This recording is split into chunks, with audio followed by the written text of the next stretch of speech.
Welcome to Tipping the Scales, a climate conversation series hosted by the Global Returns Project.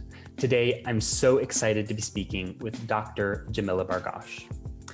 Jamila is an advocate and scholar who has dedicated her life to serving under-resourced communities in Southwest Morocco, creating sustainable initiatives through education and scientific innovation.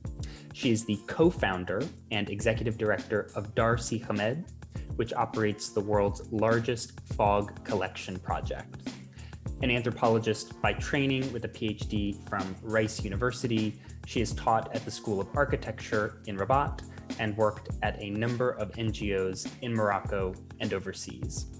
She has also written extensively on adoption practices, unwed mothers, gender and development, and the DSH Fog Initiative. Jamila, we are honored to have you on Tipping the Scales. Well, thank you so much for your invitation, and I'm really looking forward to our exchange. Wonderful. So, Jamila, you run a fascinating and a groundbreaking fog harvesting initiative. But for anyone watching who isn't familiar with fog harvesting, I wonder if you could explain what that process entails. So I always invite people to imagine a basketball court or any sort of place where you may have a net that's set in a place in an empty space, and that net, when there is dew or there is fog or there's a lot of humidity in the air, you go the next day and you find that it's dripping with water. So that's basically the principle of fog collection.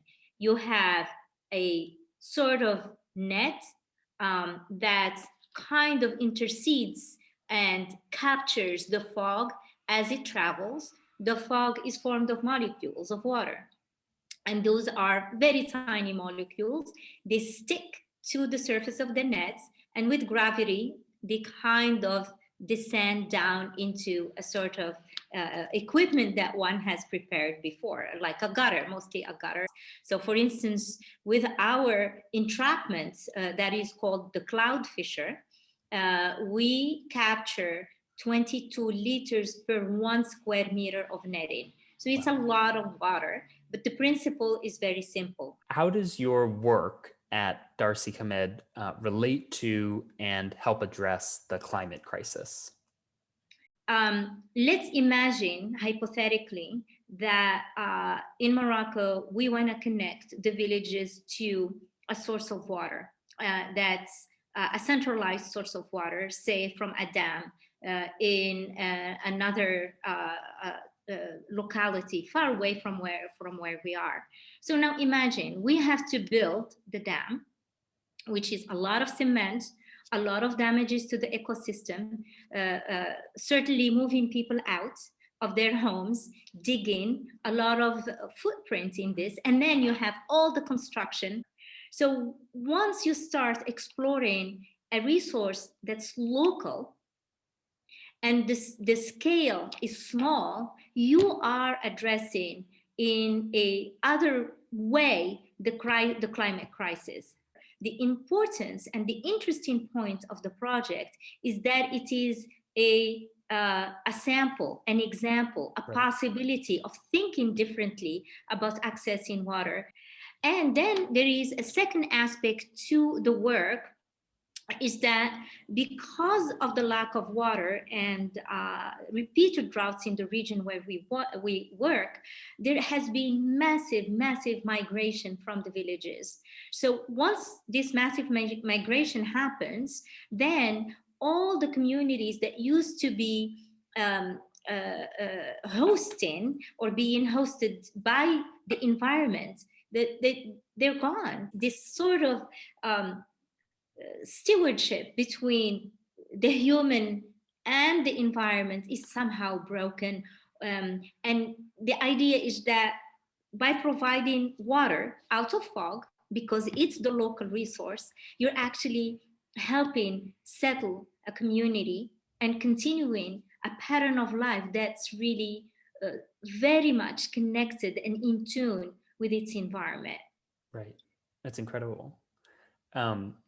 Jamila, how does your particular work with Darcy Hmad inform your thinking about the best way for us as a global society to address climate change? One of the major issues for me is ethics and respect of this environment. We're not separate from the world in which we live.